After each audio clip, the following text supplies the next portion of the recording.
Olá! No vídeo de hoje a gente conversa um pouco sobre Susan Sontag, entrevista completa para a revista Rolling Stone, que foi uma entrevista que a Susan Sontag deu para essa revista em 1979 para o repórter Jonathan Cott. E apesar de ter sido dada em 1979, essa entrevista só veio a público na íntegra pela primeira vez na forma de um livro publicado em 2013 pelo próprio Jonathan Cott, que é esse exemplar aqui que a gente tem em mãos aqui no Brasil pela editora Autêntica. E quem foi Susan Sontag, né? Ela não é tão famosa por aqui, mas definitivamente deveria. A Susan Sontag foi basicamente uma ativista, crítica e escritora norte-americana. Então ela nasce no subúrbio de Nova York e ao longo da sua vida consegue se tornar uma espécie de ícone intelectual dos Estados Unidos.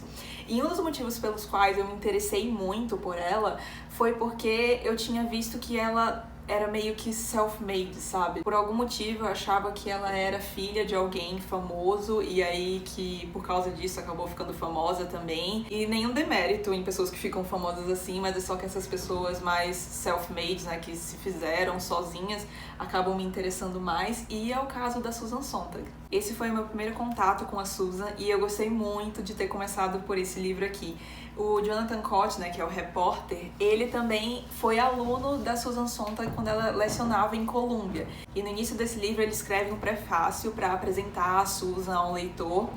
E logo no prefácio eu já estava apaixonada por essa mulher. Eu vou ler aqui um trechinho que é de um ensaio dela, que ele coloca aqui no prefácio, que se chama Carta para Borges. Você disse que devemos à literatura quase tudo que somos e fomos. Se os livros desaparecem, desaparecerá também a história e também os seres humanos. Tenho certeza de que você está certo. Os livros não são apenas a soma arbitrária de nossos sonhos e memórias. Eles também nos dão um modelo da autotranscendência. Alguns pensam que a leitura é apenas uma forma de escapismo, uma fuga do mundo real cotidiano para um mundo imaginário, o mundo dos livros. Mas os livros são muito mais. São um modo de sermos plenamente humanos. Não é lindo? E essa entrevista começa no apartamento dela em Paris. E é engraçado porque no que o Jonathan achava que era o fim da entrevista, né, que ela levanta e fala: agora eu tenho um jantar, eu tenho que sair. E aí ela vira pra ele e fala: será que a gente pode continuar essa conversa no meu apartamento em Nova York, né, que eu tô voltando pra lá. E aí a entrevista continua em Nova York, na biblioteca pessoal dela, que, pasmem, tinha mais de 8.000 livros. E não tem foto disso na internet. Eu procurei, Deus sabe como eu procurei, mas só tem alguns fragmentos, assim, não dá pra ter noção da biblioteca dela, mas eu fiquei pasma, assim, gente, 8.000 livros. E ela pede pra continuar sendo entrevistada porque, ao contrário de muitas personalidades famosas, a Susan gostava de ser entrevistada. E olha que interessante que ela fala sobre isso. Gosto de entrevistas e gosto delas porque gosto de conversar. Gosto do diálogo e sei que boa parte das minhas ideias é produto da conversação. De certa forma, o mais difícil de escrever é estar sozinha e ter que estabelecer uma conversa consigo, o que é uma atividade antinatural em sua essência. Eu gosto de conversar com as pessoas. É o que me faz não ser uma reclusa. E conversar me dá a chance de saber o que penso. Achei muito interessante isso, né? Dessa conversa dar a chance de entender o que a própria pessoa que fala tá pensando. E eu percebi que eu concordo muito com isso. E a entrevista é simplesmente uma das melhores entrevistas que eu já li. E aí não é mérito só da Susan, que é maravilhosa, muito eloquente, mas também do entrevistador, que é o Jonathan Cott. O Jonathan Cott colabora por muito tempo para o Rolling Stone, se eu não me engano ele colabora para o New York Times também, ele também escreve, ainda tá vivo. E ele é uma pessoa muito culta e foi responsável por inúmeras das entrevistas mais icônicas da Rolling Stone. Tipo, com Bob Dylan, com John Lennon, com a própria Susan Sontag, com Glenn Gould. E ele fala de que dentre todas essas personalidades famosas que ele entrevistou, as que mais o impressionou foram a Susan Sontag e o Glenn Gould. E se você não conhece o Glenn Gould, eu vou deixar 2 links aqui na descrição. E se você gosta de piano, eu recomendo muito que você veja esses links, porque tem a interpretação dele de Bach e de Beethoven.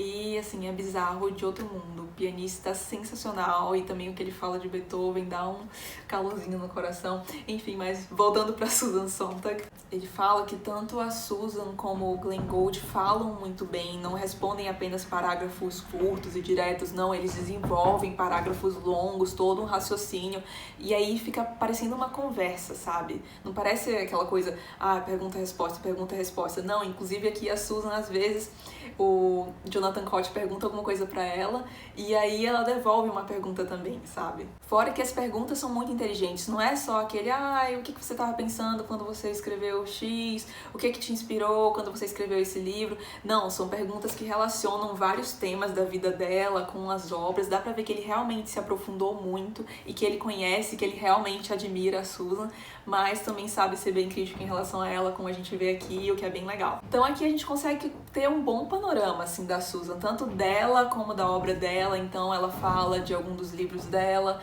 fala também do gosto dela de literatura, por música, inclusive esteja preparado para aumentar a sua lista de desejos depois desse livro, porque ela cita muito livro e no final tem a referência e, nossa, a minha lista na Amazon explodiu depois desse livro aqui. E ela foi uma pessoa que viveu muita coisa. Ela casou com um homem, aí ficou pouco tempo casada, mas deu tempo de gerar um filho, que inclusive colabora aqui para essa edição e também edita os diários dela atualmente. E aí depois ela se casa com uma mulher, ela também passa por 2 cânceres na vida, inclusive ela escreve um livro sobre isso, que é A Doença como Metáfora, que é o assunto de boa parte dessa entrevista aqui, e é muito interessante, assim, como ela coloca essa doença, o que ela fala em relação ao que o câncer mudou na vida dela, então como que mudou a perspectiva dela, a maneira dela de olhar o mundo, também de ver como se conecta com as coisas. Inclusive, essa entrevista foi feita pouco tempo após ela terminar de escrever esse livro, A Doença como Metáfora.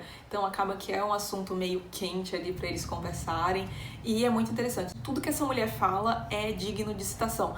Sabe aquele meme que quando você grifa todas as partes importantes do livro e aí quando você vai ver o livro inteiro tá grifado?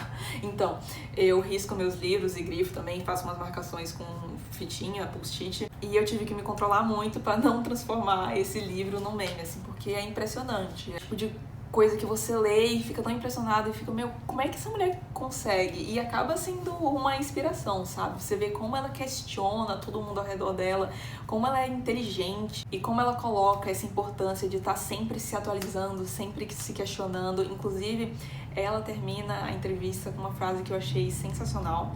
Mas, para mim, a coisa mais terrível seria sentir que concordo com as coisas que já disse e escrevi. Isso me tornaria ainda mais desconfortável, pois significaria que parei de pensar. Livro maravilhoso, também curtinho, acho que eu recomendo agora para esse tempo que tá todo mundo enclausurado, que é uma leitura mais leve. Nossa, aqui é uma ótima pedida e assim, fiquei obcecada por essa mulher que me acompanha no Instagram, sabe? Eu li isso aqui e aí fui atrás de umas outras coisas dela. Agora eu tô lendo um livro de ensaios dela chamado Questão de ênfase, que é maravilhoso. Já comprei os diários também e em breve eu quero ler a biografia dela. Eu ouvi falar que não é tão boa assim, mas eu acho que vale para conhecer um pouco mais dela, porque, gente, Susan Sontag tem que ser lida, que mulher maravilhosa. Eu li esse livro de um dia pro outro e faz pouco tempo que eu terminei de ler, mas eu acho que eu já voltei a pegar para ler uns trechos específicos, assim, umas 2 ou 3 vezes, porque é aquele livro que você tem vontade de revisitar sempre, sabe? Enfim, mulher é viciante. Em resumo, uma entrevista extremamente bem conduzida, uma das melhores que eu já li, se não a melhor, com uma personalidade maravilhosa e trata de diversos temas importantes. Mulher brilhante, assim, tô amando conhecer mais dela. E se você gostou do vídeo, não esquece de deixar um like e de se inscrever no canal. Até o próximo vídeo, tchau!